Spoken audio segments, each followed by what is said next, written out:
Good morning students. आज अपन 10th class की math पढ़ेंगे। मैं रघु यादव आपको 10th क्लास की मैथ पढ़ाऊंगा आज से। आज हम शुरू करेंगे मैथ का जो टॉपिक अपना 3rd चैप्टर बहुपद। कौन सा टॉपिक शुरू करेंगे? बहुपद, जिसको हम इंग्लिश में पॉलिनोमियल्स बोलते हैं।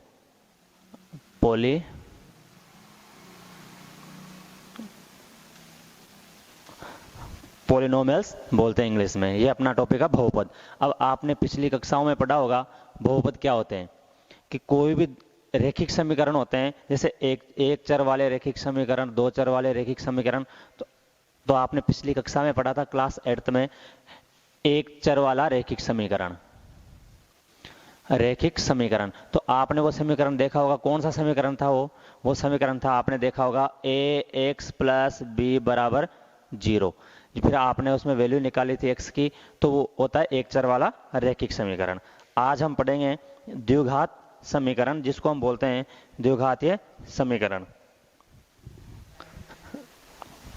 द्विघात समीकरण पढ़ेंगे आज हम। अब देखो, आपने पढ़ा होगा पहले कि द्विघात समीकरण क्या होते हैं। द्विघात समीकरण होते हैं ax² + bx + c = 0। ये एक द्विघात समीकरण है। द्विघात समीकरण, ये द्विघात समीकरण है ax² + bx + c = 0। अब इसका सॉल्यूशन जो हम करते हैं वो क्या होता है कि हम वैल्यू निकालनी होती है किसकी? x की। हम x की वैल्यू निकालेंगे। इन x की वैल्यू जो आएगी उसको क्या कहते हैं? शून्यक। उसको कहते हैं हम शून्यक। x की जो वैल्यू होगी, x का जो मान आएगा उनको क्या कहेंगे? शून्यक। वो आएंगे, एक आ सकते हैं, दो मान भी होते हैं, कभी एक मान होता है या तीन मान आ जाते हैं। जो भी मान आएगा वो होगा x का शून्यक। और x के गुणांक, अब हम बोलते हैं गुणांक। तो गुणांक किसको कहते हैं? गुणांक कहते हैं कि जो x के सामने जो पद होता है, जो चर होता है, उसको कहते हैं गुणांक। जैसे x² का गुणांक क्या है? x² का गुणांक है a। x का गुणांक क्या है? x का गुणांक है b। और जो c है वो क्या है? अचर पद। c क्या है? अचर पद। तो ये पूरा इसका प्रोसेस, इसको बोलते हैं द्विघात समीकरण। इसमें हम शून्यकों और गुणांकों के मध्य जो भी संबंध है उसकी जांच करेंगे। अब ये समीकरण अपने पास ax² + bx + c। तो देखो इसमें क्या करेंगे, अब शून्यकों व गुणांकों के मध्य संबंध, यह संबंध होता है, इसका एक फॉर्मूला होता है। देखो हम निकालेंगे, एक होता है शून्यकों का योग और एक होता है शून्यकों का गुणा। तो देखो शून्यकों का योग क्या होता है? उसका शून्यकों का योग। अब जो शून्यकों का योग होता है, अब इसके शून्य हम मान सकते हैं। माना शून्य क्या है? माना शून्य बराबर अल्फा व बीटा है। इसके शून्य कौन कौन से? ax² + bx + c = 0। इसके शून्य है माना अल्फा व बीटा। अब अल्फा बीटा क्या है? ये कोई ऐसी वैल्यू नहीं है। ये अल्फा की जगह 1 भी आ सकता है, 0 भी आ सकता है, 2 भी आ सकता है, 3 भी आ सकता है। वैसे बीटा की जगह 1 आ सकता है, 0 आ सकता है, 2 आ सकता है और 3 आ सकता है। ये होता है ax² + bx + c। x की, ये अल्फा क्या है? मतलब x की वैल्यू है। ये बीटा क्या है? x की वैल्यू है। ये क्या है? इसका शून्यक है कि x की वैल्यू क्या आएगी? अल्फा और बीटा जो हमने ली है।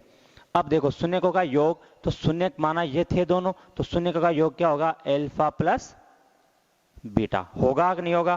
क्योंकि माना शून्यक हमने जो माना अल्फा व बीटा, तो शून्यकों का योग क्या होगा? Alpha + beta. अब इसका एक फॉर्मूला होता है कि x का गुणांक अपॉन x² का गुणांक। इसका होता है कि माइनस लगा के आगे x का गुणांक अपॉन x² का गुणांक। मतलब जो शून्यों का योग, जो शून्यक हम आएंगे वैसे चेक करेंगे और फिर इस फॉर्मूले से चेक करेंगे कि शून्यकों का योग क्या होता है। अल्फा + बीटा योग हो गया तो अल्फा + बीटा हो गया दोनों का, इक्वल टू फॉर्मूला है कि माइनस x का गुणांक अपॉन x² का गुणांक। अब आप देखो जो एल्फा प्लस बीटा था योग, अब x का गुणांक क्या है बताओ। x का गुणांक अपने पास x के, अभी मैंने बताया था कि x के आगे जो भी वैल्यू रखी होती है उसको बोलते हैं x का गुणांक। तो यहाँ x का गुणांक क्या है b, तो माइनस की जगह माइनस x का गुणांक है b, तो ये हो गया b। एक्स स्क्वायर का गुणांक क्या है, एक्स स्क्वायर का गुणांक है कि एक्स स्क्वायर के सामने जो भी वैल्यू लिखी होती है वो होता है एक्स स्क्वायर का गुणांक, तो वो है a। तो ये हो गया मतलब शून्यकों का योग, alpha plus beta is equal to minus b upon a. ये आपके पास हो गया शून्यकों का योग। हम एक बार निकालेंगे इस फॉर्मूले से शून्यकों का योग, फिर दोबारा उसको चेक करेंगे डायरेक्ट योग करके, अगर दोनों इक्वल आते हैं तो मतलब संबंध उनका सत्य है कि उनमें संबंध है। अब एक होता है शून्यकों का गुणा। अब आप देखो शून्य का गुणा मतलब एल्फा गुणा बीटा, तो एल्फा बीटा लिख सकते हैं उसको कि शून्यकों का गुणा है। शून्यकों का गुणा क्या होता है, एल्फा इंटू बीटा। अब माना दो शून्य हमने माने हैं एल्फा, और दो शून्य माने एल्फा और बीटा, माने एल्फा बीटा। तो जब इनका मैं बोलूं दो शून्य का एल्फा, मान लो इसकी जगह एक, इसकी वैल्यू आई 3, एल्फा 1 बीटा 3। अब आप बोले साहब शून्य का गुणा करो, तो ऐसे करेंगे ना, 1 गुणा 3 बराबर 3 एकम 3। तो अगर इनको ऐसे बोले हम करने के लिए, तो ऐसे क्या करेंगे नॉर्मल तरीके से कि एल्फा इंटू बीटा, हम इसको एल्फा बीटा भी लिख लेते हैं। इसीलिए सीधा मैंने यहाँ क्या लिखा कि शून्य का गुणा मतलब एल्फा बीटा इक्वल टू, इसका फॉर्मूला होता है कि अचर पद अपॉन एक्स स्क्वायर का गुणांक, मतलब अचर पद जो भी है आपके पास वो अपॉन एक्स स्क्वायर का गुणांक। अब आप देखो अब यहां देखो कि ये क्या है, एल्फा बीटा बराबर अचर पद क्या है साहब, हम ये हमारे पास द्विघात समीकरण ये है, हमारे पास द्विघात समीकरण ये है। अब आप सोचो कि a x square plus b x plus c बराबर 0 ऐसे लिख दिया, लेकिन जो क्वेश्चंस आएंगे वो कैसे आते हैं, उनमें इनकी जगह अलग अलग वैल्यू होती है। जैसे ए की जगह लिख दिया आप 2x square plus 3x plus 5 बराबर 0, अगर ऐसे लिख दिया 3p square plus 2q plus minus 3 बराबर 0, मतलब ये समीकरण होता है जिसको हम द्विघात समीकरण, ये इसका क्या है फॉर्मेट, कि द्विघात समीकरण जो होता है वो इसी फॉर्मेट में होता है साहब। हमारे पास हो गया शून्य का गुणा एल्फा और बीटा। अब एल्फा बीटा है, देखो अचर पद क्या होता है, अचर पद होता है जिसके आगे पीछे कुछ नहीं होता, वो खुद ही होता है, वही अचर पद। जैसे वैल्यू हो गई कोई 1 2 3, अकेला इसकी जगह हो गया ए बी जेड, मतलब जो भी अचर पद हो गया, मतलब उसके पीछे ये नहीं लगे शून्य, जैसे एक्स वाई जेड ये नहीं लगे हों ऐसे। अभी क्वेश्चन आएंगे जब आप सब समझ जाओगे कैसे क्या होता है। तो ये अचर पद हमारे पास सी, देखो इसके आगे ए एक्स स्क्वायर बी एक्स और सी अकेला है, तो अकेला है इसका मतलब ये क्या है अचर पद। तो अचर पद है तो सी मतलब सी अपॉन ए, ये क्या हो जाएगा, ये हो जाएगा शून्यकों का गुणा। आ गया समझ में, ये हो जाएगा शून्यकों का गुणा। मैं दोबारा एक बार मोटे तौर पर बता देता हूं, क्योंकि ये फॉर्मूले हैं, इसी के साथ आप करोगे, तो इसके साथ जब फॉर्मूले से करोगे तो आप पूरे क्वेश्चनों में यही फॉर्मूले अलाउ होंगे, इसमें मतलब आप लगा सकते हैं। तो देखो सबसे पहले क्या पढ़ा कि बहुपद क्या होता है, कि द्विचर वाले समीकरण रैखिक समीकरण होते हैं, उसमें आप द्विघात, हमने पिछली कक्षाओं में पढ़ा था एक चर वाले रैखिक समीकरण, हम यहाँ पढ़ेंगे द्विघात मतलब द्विघात समीकरण जिसको बोल दो चर वाले समीकरण। अब माना वो समीकरण है, ये इसका क्या है फॉर्मेट, कि वो समीकरण कैसा होता है अपने जो आएगा कि a x square plus b x plus c बराबर 0। अब इसमें हम शून्य मानेंगे, शून्य क्या होती है, x की वैल्यू, जो x का मान होता है वो क्या होते हैं शून्य, x का मान आएगा वो होगा शून्य। तो माना शून्य बराबर एल्फा व बीटा, मतलब x का मान क्या है हमारे पास एल्फा व बीटा, ये हमारे पास माना है, मान और भी आएंगे लेकिन हमने माना है यहाँ। तो अब शून्यकों व गुणांकों के मध्य संबंध क्या होता है भाई, गुणांक तो ये है, इसका गुणांक ये, एक कोई पूछा आपसे बताओ एक्स स्क्वायर का गुणांक क्या है, तो मतलब एक्स स्क्वायर का गुणांक है ए। कोई पूछे बी एक्स का गुणांक क्या है, तो एक्स का गुणांक मतलब बी। कोई पूछे अचर पद कौन सा है, अचर पद ये है। तो ये क्या होता है आपके पास ये, तो इन दोनों में गुणांकों व शून्यकों में क्या हो संबंध निकालना है अपन को। तो शून्यकों का योग क्या होता है, एल्फा प्लस बीटा। और योग का नाम आते हम क्या कर देते हैं, जोड़। बचपन सीखा योग करो मतलब जोड़ करो। तो शून्यकों का योग क्या है, एल्फा प्लस बीटा, मतलब एल्फा प्लस बीटा दोनों को जोड़ देंगे। तो उसका फॉर्मूला होता है कि माइनस एक्स का गुणांक अपॉन एक्स स्क्वायर का गुणांक, कि माइनस एक्स का गुणांक अपॉन एक्स स्क्वायर का गुणांक। अब साफ देखते हैं हम कि एल्फा प्लस बीटा, तो एल्फा प्लस बीटा क्या है हमारे पास, शून्यक हो गए, माइनस माइनस की जगह माइनस हो गया, x का गुणांक क्या है, यहाँ देखेंगे हम x, तो x यहाँ है, यहाँ भी कोई बोले कि सर यहाँ भी एक्स स्क्वायर तो है, यहाँ x यहाँ भी है, लेकिन यहाँ क्या है एक्स स्क्वायर है, मतलब खाली x होना चाहिए, यहाँ पे है एक्स स्क्वायर। तो x का गुणांक क्या आएगा, माइनस फॉर्मूले वाला, और b अपॉन एक्स स्क्वायर का गुणांक तो अपॉन a आ गया। अब ऐसे शून्य का गुणा करेंगे तो एल्फा बीटा बराबर अचर पद हो गया, अचर पद होता है c, और एक्स स्क्वायर गुणांक अपॉन a, तो एल्फा बीटा बराबर एक्स सी अपॉन a हो गया। आ गया समझ में ये। तो इस तरीके से हम क्या, ये सिर्फ इसका क्या था, बेसिक था। बेसिक मतलब जो आप जानते हैं कि हल्का सा बेसिक है, इसी फॉर्मूले से हम क्या करेंगे, आगे क्वेश्चन सोल्व करेंगे। जो भी क्वेश्चन होगा इन्हीं फॉर्मूले पे होगा, संबंध निकालेंगे एक इस तरीके से, फॉर्मूले से निकालेंगे योग। उसके बाद हम क्या करेंगे, जो भी होगा उन दोनों जैसे वैल्यू आएगी वो अभी आगे क्वेश्चन करेंगे, आपको पता चल जाए कैसे क्या होता है। मिटा देता हूं इसको।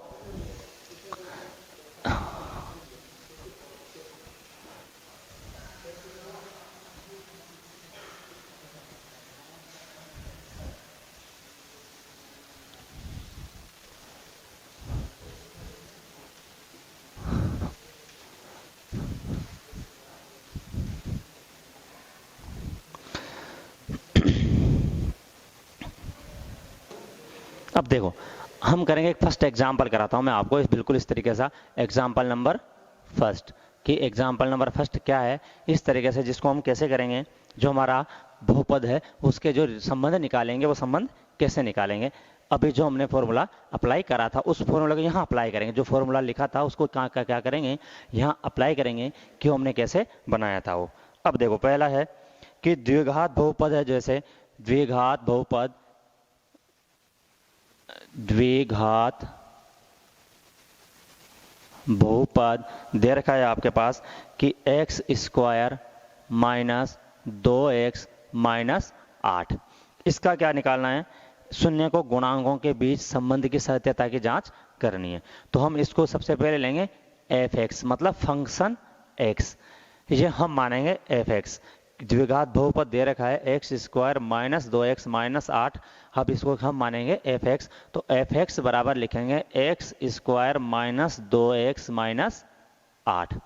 अब सबसे पहले हमारे पास इसमें x का मान निकालेंगे, x का मान वो ज्ञात करना है सबसे पहले। तो देखो सबसे पहले एक तरीका होता है द्विघात समीकरण को हल करने का, जैसे मैं यहाँ कर देता हूँ कि जैसे ये दे रखा है x square minus 2x minus 8।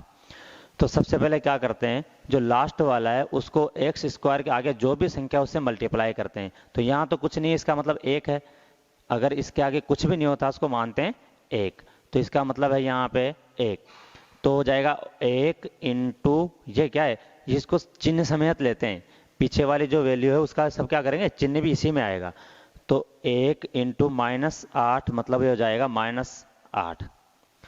अब हमारे पास बीच में क्या है, ये 2 माइनस के 2 है, इस माइनस के 2 को 2 ऐसे टुकड़े करते हैं कि अगर उसको मल्टीप्लाई करें, मल्टीप्लाई करते हैं तो आता है माइनस 8 आना चाहिए, और जोड़ करेंगे उसका तो क्या आना चाहिए, माइनस के 2 आना चाहिए। ये किसके टुकड़े करते हैं, ये बीच वाला जो पहले क्या करते हैं, पीछे वाला अचर पद और एक्स स्क्वायर गुणांक को मल्टीप्लाई करते हैं जो आता है माइनस 8, बीच वाला जो भी उसको भी चिन्ह समेत लेते हैं, अगर उसका ये आया हमारे पास माइनस 2। अब इस माइनस 2 के क्या करते हैं, 2 टुकड़े करेंगे, अगर वो गुणा करते हैं तो क्या आना चाहिए, माइनस 8 आना चाहिए, और अगर जोड़ करें या घटाएं तो क्या आना चाहिए, माइनस के 2। तो देखो अगर मैं करता हूं 4 गुणा 2, एक ले लेता हूं 4, एक ले लेता हूं 2, अगर मैं इनको करता हूं 4 दूनी 8, अब देखो 8 आ गया, तो मैं मान लो अब इसमें एक प्लस और एक माइनस कर दूंगा तो यहाँ माइनस का चिन्ह आ जाएगा। अब एक प्लस और एक माइनस, अब कौन सा प्लस करना है कौन सा माइनस करना है वो कैसे पता करेंगे? हमारे पास यहाँ क्या है माइनस के 2। अब माइनस के 2 इसका मतलब हम क्या करेंगे, जो बड़ी संख्या है वो माइनस की करेंगे, छोटी प्लस की करेंगे। अब जैसे मैं बड़ी माइनस करेंगे तो 4 माइनस के 4 गुणा 2 मतलब माइनस के 8 हो गया। अब अगर -4 में मैं 2 जोड़ूंगा तो ये क्या हो जाएगा, मतलब 4 में से 2 गए तो 2, और संख्या आती है जो चिन्ह बड़ा होता है उसकी तो -2 आ जाएंगे। तो ये क्या हो जाएगा कि -4 और 2, इसके दो टुकड़े क्या हो जाएंगे, -4 और प्लस के 2। तो हम इसको लिख सकते हैं ऐसे कि x² -4x प्लस के 2x -8। ये इसी की जगह क्या लिखा अपन ने, ये लिखा है। क्यों? देखो x² की जगह x² -8 की जगह -8, बीच में ये एक्स्ट्रा आया है इसकी जगह। अब देखो ये क्या -2x, ये क्या है -4 + 2, तो -4 में से अगर 2 जाएंगे तो क्या बचेगा, प्लस के -4 में से 2 जाएंगे क्या बचेगा, -2 बचेंगे। अभी मैं जोड़ कर इधर बता दूंगा, साइड में पहले इसको कर लेते हैं। ठीक है, ये हो गया यहाँ तक। अब देखो हमारे पास क्या करते हैं, अब आगे की 2 संख्याएं और पीछे की 2 संख्याएं हम क्या लेते हैं, आगे की 2 संख्याएं और पीछे की 2 संख्याएं। अब आगे की 2 संख्याएं क्या है, ये दोनों, पीछे की क्या है, ये दोनों। तो आगे की 2 संख्याओं में से हम देखते हैं कॉमन क्या आ रहा है। तो कॉमन क्या आ रहा है, हम देखेंगे यहाँ इसमें भी x है और इसमें भी x है। यहाँ तो x² है, यहाँ क्या x, तो जो कॉमन का मतलब दोनों में होना चाहिए उसको। तो ये x मतलब x तो दोनों में है, यहाँ तो x² है, यहाँ x तो x² तो हम ले नहीं सकते, तो क्या लेंगे, x हमने लिया कॉमन। तो यहाँ क्या बच जाएगा, ओनली x² में से क्या बचा x, एक x तो बाहर आ गया, माइनस यहाँ क्या बच गया, ओनली 4 बचा, x बाहर आ गया, x यहाँ बचा और माइनस की जगह माइनस, और यहाँ x बाहर गया तो क्या बचा, ओनली 4, 4 बचे। प्लस, इस प्लस की जगह प्लस ले लिया हमने। अब देखो यहाँ 2x -8 है, अब 2x -8 में से हम लेंगे कॉमन, तो 2 का भाग 8 में जाता है, 2 चौको 8, तो इसका मतलब 2 कॉमन आएगा, तो 2 बाहर आ गया। यहाँ क्या रह गया, ओनली x, माइनस की जगह माइनस, 2 चौको 8, 4 हो गया। अब एक चीज, ये हमारा कॉमन जो लिया वो सही है या नहीं है, उसको कैसे चेक करेंगे कि बीच में जो मान आएगा वो दोनों में क्या आना चाहिए, बराबर। अगर ये दोनों में बराबर आया है इसका मतलब आपका सही है, अगर ये बराबर नहीं आता है तो मतलब आपने गलती कर दी कहीं ना कहीं पे। तो अपने बराबर आ गया x -4 यहाँ पे, x -4 यहाँ पे, इसका मतलब क्या हो गया, ये अपना सही है। तो ये दोनों जगह है, तो एक बार इसको लेंगे x -4 और ये एक बार इसको लेंगे x + 2। ये हमारे पास इसके 2 गुणनखंड बन गए। अब मैं आपको दोबारा इस चीज को टुकड़े कैसे करते हैं उसका बताता हूं। देख,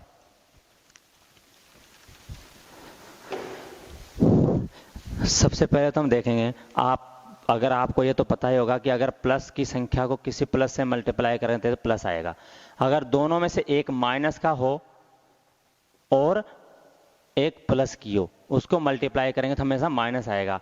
कि अगर एक माइनस की संख्या को दूसरे प्लस की संख्या से मल्टीप्लाई करेंगे तो माइनस आता है, और अगर दोनों संख्याएं माइनस की है, माइनस गुणा माइनस करेंगे तो हमेशा क्या आएगा, प्लस। माइनस माइनस कैसे, मतलब जैसे -2 गुणा -3 है तो 3 दूनी 6 आएगा प्लस का, तो ये माइनस गुणा माइनस करेंगे तो भी क्या आएगा, प्लस आएगा। अब एक चीज ये है, ये चीज होती है गुणा में, ये किस में काम करती है, गुणा में और भाग दोनों में, ये मल्टीप्लाई और भाग दोनों में काम करता है। अगर ऐड करते हैं तो कैसे, देखो अगर मैं जोड़ूं कि -4 को +2 करो तो देखो 2 और 4। अब अगर एक प्लस और एक माइनस का है संख्या तो 4 में से 2 हो जाएंगे कम, 4 में से 2 गए तो 2, बड़ी संख्या किसके साथ, चिन्ह उसका आएगा हमेशा। अगर एक प्लस और एक माइनस है उसको हम जोड़ रहे हैं या घटा रहे हैं तो किसका चिन्ह आएगा, हमेशा बड़ी संख्या का। तो बड़ी संख्या कौन सी, 4, तो चिन्ह क्या आएगा, 4। घट जाएगा वो, जैसे आ जाए मान लो 2 - 4 ऐसे लिख लो, तो 2 में से 4 जाते नहीं, 4 में से 2 घटा दो तो क्या बचेंगे, 2, बड़ी संख्या क्या है 4, तो माइनस के 4 हो गए। ये आपके नॉर्मल सी चीज है कि अगर एक संख्या प्लस की एक माइनस की है तो गुणा करते हैं तो माइनस आता है, एक और अगर जोड़ते हैं उनको तो वो बोलेंगे तो जोड़ना, लेकिन क्या करेंगे वो घट जाएगा, और घटने के बाद हम क्या मानेंगे कि वो घट तो गया लेकिन चिन्ह किसका आएगा, चिन्ह हमेशा बड़ी संख्या का आ जाता है उसमें। ठीक है, समझ गए। तो ये वाली अपना यहाँ तक नॉर्मल चीज़ थी जो मैंने बता दिया। अब इसका एक बार गुणनखंड बताता हूँ कि देखो ये है x square minus 2x minus 8 है। इसके आप बोलो सर टुकड़े कैसे करें, हमें आता ही नहीं, तो कैसे करेंगे साहब, इसको मल्टीप्लाई करेंगे x के आगे वाली संख्या, तो 1 मल्टीप्लाई माइनस 8 क्या हो गया, ये माइनस के 8 एकम 8, एक माइनस के एक प्लस के तो माइनस आ गया, माइनस के 8 हो गए। अब उसके बाद में देखो क्या करेंगे हम, ये क्या माइनस 2 है, इसके माइनस 2 के 2 टुकड़े करो। अब ये बोले सर माइनस 2 के टुकड़े कैसे होंगे माइनस 8 में से, वो सब होते हैं। हाँ, अगर हम जैसे जैसे प्रैक्टिस करेंगे अपने आप दिमाग में आता जाते हैं ये चीज़। जैसे हम प्रैक्टिस करेंगे, क्वेश्चन करेंगे, बहुत सारे क्वेश्चन होते हैं, वो क्या अपने आप दिमाग में आते हैं कि माइनस 2 कैसे होता है और किसके टुकड़े कैसे हो जाएंगे। अब देखो यहाँ माइनस 2 तो मुझे जैसे माइनस 2 देखते याद आ गया 8 है कितना ना। अब इसको देखो माइनस 2 के जो 2 टुकड़े हैं उसको दो, एक टुकड़ा ये एक टुकड़ा है, अगर उसको मल्टीप्लाई करेंगे तो क्या आना चाहिए उसका माइनस 8, और अगर ऐड करेंगे तो क्या आना चाहिए माइनस के 2। तो अगर मैं कर दूं 4 गुणा 2, 4 दूनी 8, माइनस के नहीं आ रहा लेकिन तो प्लस आएगा, लेकिन कैसे आएगा माइनस का, और इधर माइनस 2 आना चाहिए, मतलब बड़ी संख्या माइनस की होनी चाहिए, तो मैंने माइनस लगा दिया यहाँ, तो माइनस 4 प्लस के 2 8, तो 2 टुकड़े कौन सा हो, माइनस 4 और प्लस 2। इस प्रकार हम टुकड़े कर लेते हैं। तो टुकड़े करना कोई बड़ी बात नहीं है, जैसे जैसे हम सवाल करेंगे प्रैक्टिस करते जाएंगे, घर पे प्रैक्टिस करेंगे तो अपने आप टुकड़े हो जाते हैं। अब ये सवाल पूरा कराता हूँ, देखो अब देखो यहाँ तक हो गया। अब इसको लेंगे कि एफ एक्स, जो क्या था एफ एक्स, इसकी वैल्यू निकालने क्या करेंगे, एफ एक्स बराबर 0 लेने पर, ये अपनी मर्जी से लेते हैं किसके लिए, एक्स का मान निकालने के लिए। तो देखो हो जाएगा ये कि एक्स एफ एक्स क्या है हमारे पास, एफ एक्स बराबर ये आ गया, तो लिख दें एक्स माइनस 4 एक्स प्लस 2 बराबर 0। तो एक बार इसका ले लेंगे कि x माइनस 4 बराबर 0, तो x बराबर आ गया 4। एक बार ले लेंगे x प्लस 2 बराबर 0, तो x बराबर आ गया माइनस के 2। अब इसके 2 शून्य कौन कौन से आ गए, ये हो गए, ये 2 शून्य क्या आ गए कि शून्य बराबर क्या आ गया 4 और माइनस 2, ये 2 शून्य आ गए इसके। अब हमारे पास गुणांकों व शून्यकों के मध्य संबंध ज्ञात करना है, तो देखो सबसे पहले लिखेंगे शून्यकों का योग। तो देखो एक बार दोनों को ऐसे जोड़ के देख लो, तो क्या है 4 प्लस माइनस के 2, दोनों को जोड़ना है, 2 शून्य का है हमारे पास 4 और माइनस 2, तो दोनों को जोड़ेंगे हम 4 प्लस माइनस 2 तो हो जाएगा 4 में से 2 गए तो 2। अब इसको हम शून्यकों का योग किसके करेंगे, हमने जो सूत्र लिखा था शून्यकों का योग एल्फा प्लस बीटा, क्या लिखा था माइनस बी अपॉन ए, जो हमने पढ़ा था कि एक्स का गुणांक अपॉन एक्स स्क्वायर का गुणांक। तो देखो ये सवाल में आओ, हमारे पास एक्स का गुणांक क्या है माइनस के 2, तो माइनस के 2, और इसका गुणांक क्या है, इसका गुणांक क्या है माइनस के 2 हो गया, और ए क्या है एक्स स्क्वायर का गुणांक 2 एकम 2, तो क्या हो जाएगा इसका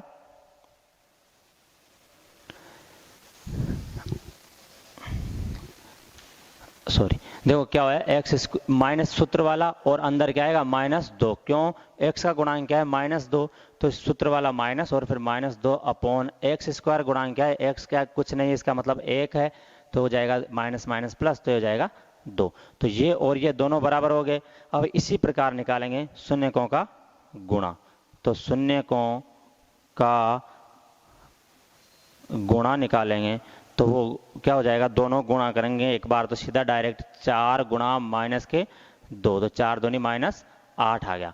अब हम इसको सूत्र से करेंगे कि शून्यकों का गुणा, जिसको बोलते हैं अल्फा बीटा, बराबर क्या लिखा था सूत्र हमने सी अपॉन ए, सी होता है अचर पद बटा एक्स स्क्वायर का गुणांक।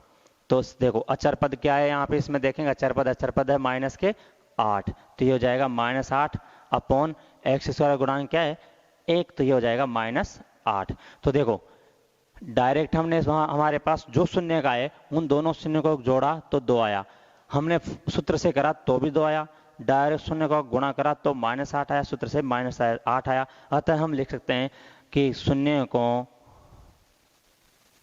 व गुणांकों के मध्य संबंध सत्य है। मतलब अगर ये अलग अलग आ जाता है यहाँ पे कि यहाँ पे तो कुछ और आ रहा है और सूत्र से कुछ और आ रहा है, यहाँ पे कुछ और आ रहा है सूत्र से कुछ और, तो लिख देते हैं शून्य को गुणांकों के मध्य संबंध असत्य हैं। ये आपका क्या है, इस तरीके का बहुपद का पहला सवाल है जो ज़्यादा टफ भी नहीं है और इतना आसानी से आप कर सकते हो।